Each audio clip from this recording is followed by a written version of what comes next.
Muchas gracias. Buenos días. Cuando Munir y Arnaud me invitaron a participar en este evento, me tomó 20 milisegundos decir que sí. Y es que yo vengo de un pueblo que se llama Ithaca, Nueva York, que queda en la mitad del estado de Nueva York, donde tenemos un campus hermoso de la universidad, un lago, vegetación de muchos colores. Pero lo que yo les puedo decir es que esta foto no fue tomada en marzo, porque en marzo así es como parece, ¿no? Entonces, escoger entre esto y México es muy, muy fácil, ¿no? Acá no tengo que usar estas cosas. Hoy voy a hablar acerca de la química que nosotros hacemos y cómo modificamos materiales para hacer que los materiales piensen de una manera diferente, actúen de manera diferente. Y estos son algunos de mis estudiantes. A pesar de que somos un laboratorio de química, nosotros trabajamos con diseñadores de moda para poder entender cómo estos materiales pueden hacer mejores diseños. Pero antes de empezar, tengo que darle las gracias a las personas que pagan las cuentas de mi laboratorio, el Departamento de Seguridad Nacional, el Departamento de Defensa, la Fundación Nacional de Ciencia, el Departamento de Comercio, el Departamento de Agricultura. Y lo que yo hago es igual a lo que hacen la gente de deportes, ¿no? El tamaño del logo es proporcional a la cantidad de dinero que me das, ¿no? Siempre mis estudiantes de 3M me dicen que su logo es muy pequeño y yo les digo que hay una solución para ese problema. Su nombre también puede estar ahí, no, podemos hablar después. Todo lo que yo hablo está en nuestro website, estos son mis estudiantes. Y hablo de materiales muy, muy pequeños. Para darte una idea, todo el mundo sabe lo que es un metro. Si tienes un metro y lo divides por 10, son 10 centímetros, el ancho de la palma de tu mano. Si divides por 10, es tal vez el ancho de tu dedo meñique, 1 centímetro. Si divides por 10, estás hablando de como una peca de 1 milímetro. Divides por 10, es el ancho de tu pelo. Divides por 10, estás hablando de un glóbulo rojo. Divides por 10, estás hablando de una bacteria. Divides por 10, estás hablando de un virus. Y divides por 10 y ese es mi mundo, ¿no? 9 veces dividido por 10. Es un mundo muy pequeño en el cual los materiales cambian de propiedades de la forma que todavía no podíamos anticipar antes del año 2000. Y lo que yo hago es mezclar diferentes revoluciones tecnológicas que están 200 años aparte. La primera revolución tecnológica empezó en 1700 en Inglaterra, con la revolución industrial y los textiles. Y cada 50 años hay unos ciclos de Kondratiev, en el cual el conocimiento genera valor. Y lo que yo hago es 2 revoluciones que son 200 años aparte, tratar de combinar este control molecular, átomo por átomo, con el control de los textiles de fabricar en grandes superficies. Entonces estamos hablando de dimensiones que son de 10 a la menos 9, mi mundo, con dimensiones de 10 a la 3, que es el mundo que puedes ver. Entonces son dimensiones extremadamente diferentes. Y esta es mi inspiración. Muchos de ustedes conocen a estos individuos. Cuando yo estaba creciendo en Colombia, yo veía un programa que se llamaba La Liga de la Justicia. ¿Cuántos de ustedes vio ese programa? Ok, good. Pero lo que pocos nosotros sabemos es que estos dibujos animados fueron desarrollados antes de 1940. En 1938 fue creado Superman, en 1939 La Mujer Maravilla, en 1940 Batman. En ese momento no existían materiales que pudieran tener las propiedades de parar una bala o hacer que fueras muy rápido o parar un incendio. Pero esa persona que diseñó esos personajes no le importó que esos materiales no existieran. Él se imaginó que esos materiales podrían existir. 40 años después, a través de la química, esos materiales son posibles. Ya tenemos esos materiales hechos, ¿no?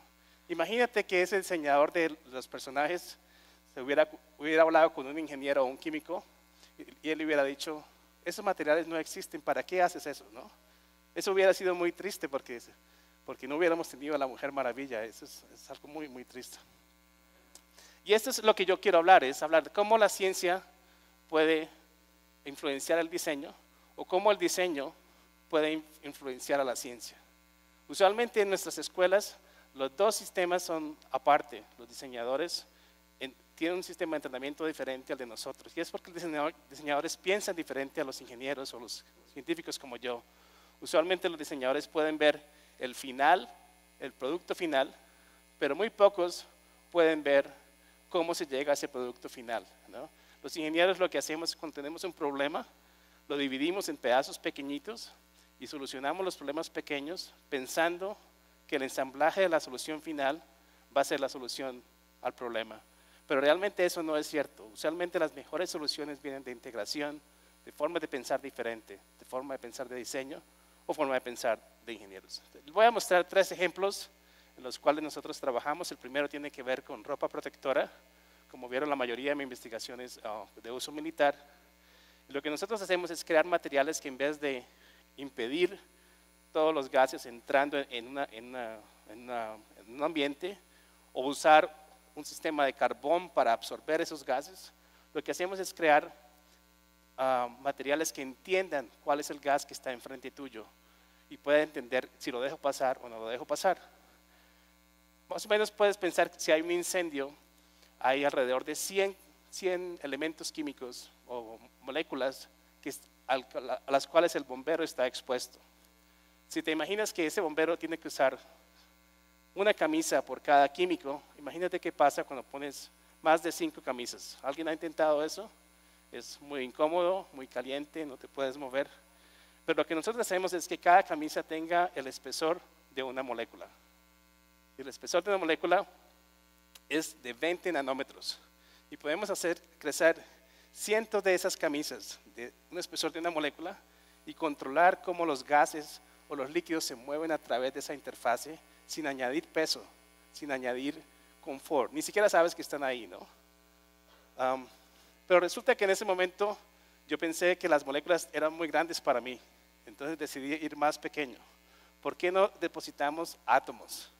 Entonces trabajo con un sistema que se llama el sistema de deposición de capas atómicas. Es el mismo sistema con el que se hacen microchips en teléfonos, pero en vez de usar silicona, yo uso algodón.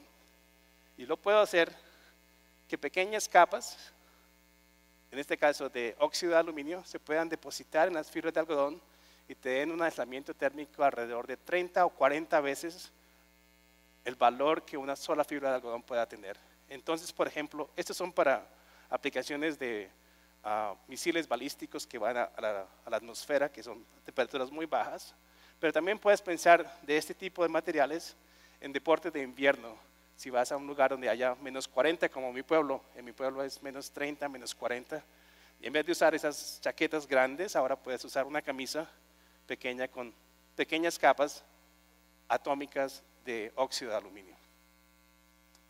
Lo siguiente que hicimos fue, en vez de colocar capas, decidimos colocar elementos discretos como nanopartículas. En este caso usamos nanopartículas de diferentes colores, de diferentes elementos, los funcionalizamos y las ensamblamos una por una en la superficie de los textiles.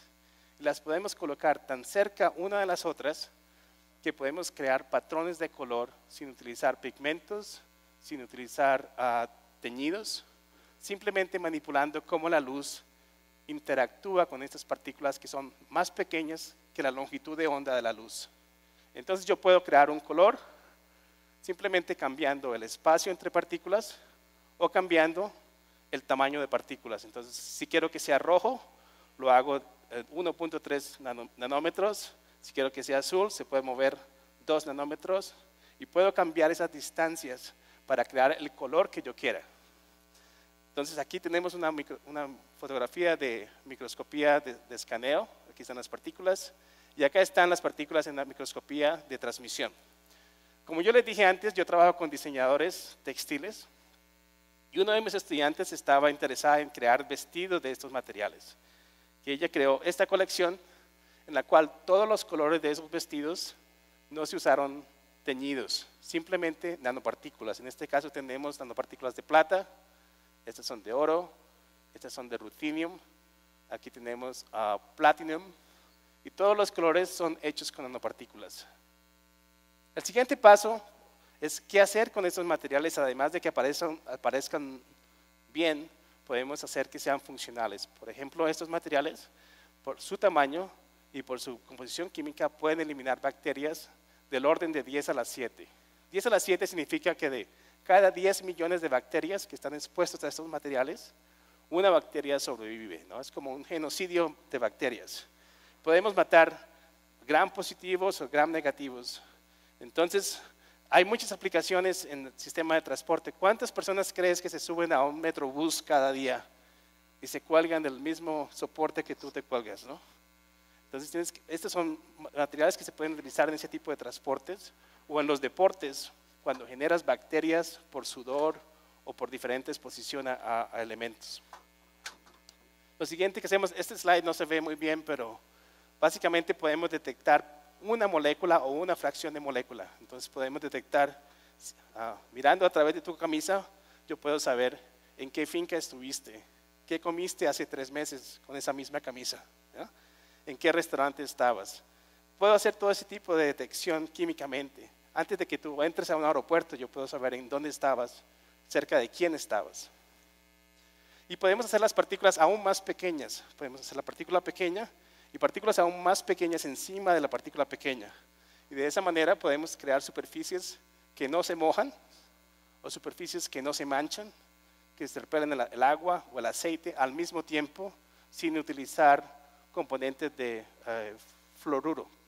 Podemos hacer que esos pequeños espacios tienen una energía capilar inmensa y puedes hacer que, por ejemplo, no pase el sudor o no pase el agua. Pero lo que yo quiero hacer ahora es conectar esos espacios con polímeros conductores de tal manera que yo pueda crear superficies que puedan conducir la electricidad. Es algodón y conduce la electricidad, ¿ya? Entonces, una de mis estudiantes, que es diseñadora de modas, ella utilizó este mismo algodón con estas pequeñas nanocapas y al mismo tiempo que ella iba cosiendo su vestido, iba conectando celdas solares a un cargador con el mismo hebra de hilo, el mismo hilo. Pero conducir la electricidad es algo pasivo, simplemente estás ahí y la electricidad pasa por ti. Nosotros quisimos hacer algo más inteligente y algo más loco, como hacer transistores de algodón, ¿no? La mayoría de los transistores son de sílica. Nosotros decidimos hacer transistores de algodón. Es una idea loca, pero esas son las ideas que nos gustan, ¿no? Entonces hicimos 2 tipos de transistores, uno electroquímico y uno de campo efecto, en el cual los 3 componentes del transistor están hechos completamente de algodón. Entonces te puedes imaginar que tienes cuántas intersecciones en una camisa entre fibras. Cada una de esas intersecciones puede ser un transistor. Puedes crear circuitos integrados en tu camisa sin añadir electrónicos a tu textil, sino que tu textil sea el electrónico. Y lo último que hacemos es trabajamos con estas moléculas que son tal vez las moléculas más hermosas con las que yo he trabajado en mi vida. Se llaman estructuras metalorgánicas, en las cuales tú puedes diseñar estas cajas para capturar gases de manera selectiva. Y una de mis estudiantes, que ahora trabaja para Adidas, decidió usar estos materiales para capturar gases en la calle. Así podrías correr y en vez de que el exhausto de los carros se quedara en tu pelo, lo pudieras capturar. Podemos crear estas estructuras metálicas y ella creó su ropa para correr. Pero otro estudiante que estaba en mi laboratorio vio cómo podíamos capturar los gases y ella me preguntó, si puedes capturar el gas, ¿también lo puedes capturar y después liberarlo? Y nunca se me había ocurrido esa aplicación.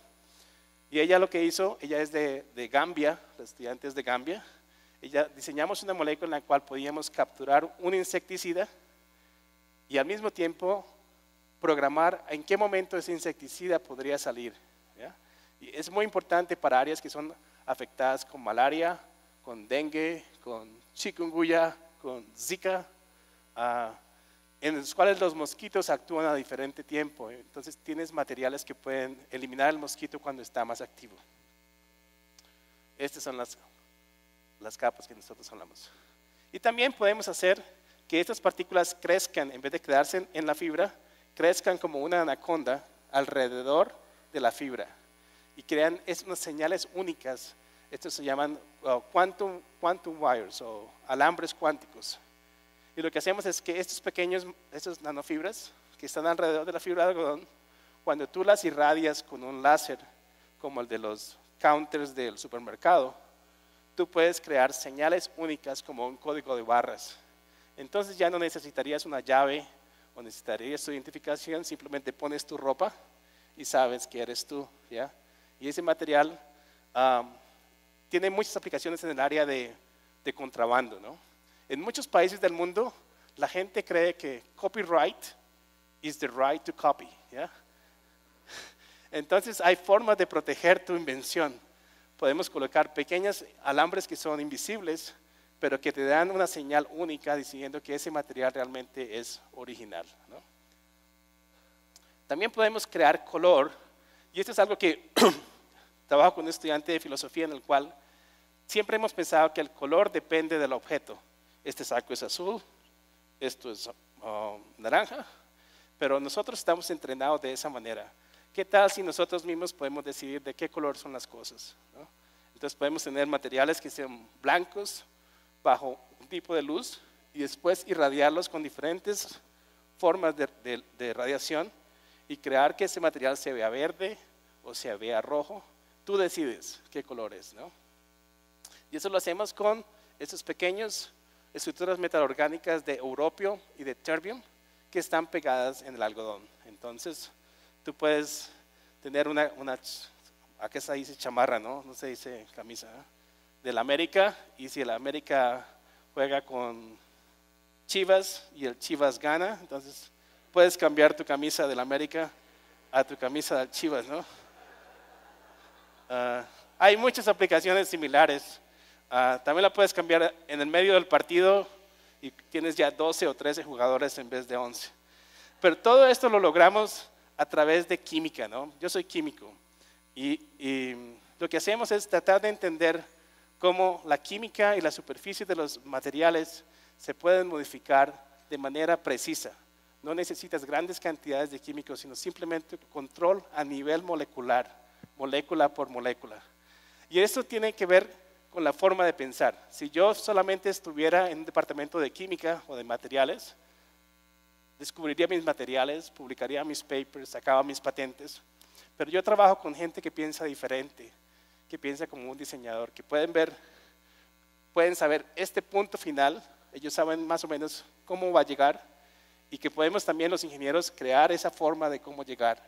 Entonces los diseñadores te hacen un mejor químico. Yo soy un mejor químico porque trabajo con gente que piensa diferente a mí. Y estoy seguro que los diseñadores de Cornell son mejores diseñadores porque trabajan con químicos como nosotros, ¿no? Y con esto voy a terminar. Nosotros seguimos moviendo los límites de lo que es posible con una simple fibra de algodón, un material que es más de 6,000 años antiguo, pero que todavía podemos hacer que ese mismo material de algodón, con el cual todos nos sentimos cómodos, pueda hacer funciones como conocer tu química, conocer tus elementos biológicos, protegerte contra los gases, protegerte contra bacterias, crear el color que tú quieras en simplemente un elemento como el algodón. Aquí está mi correo en caso de que necesiten algunas preguntas, todo está en el web. Este es el Twitter de mi colegio y muchas gracias por su atención.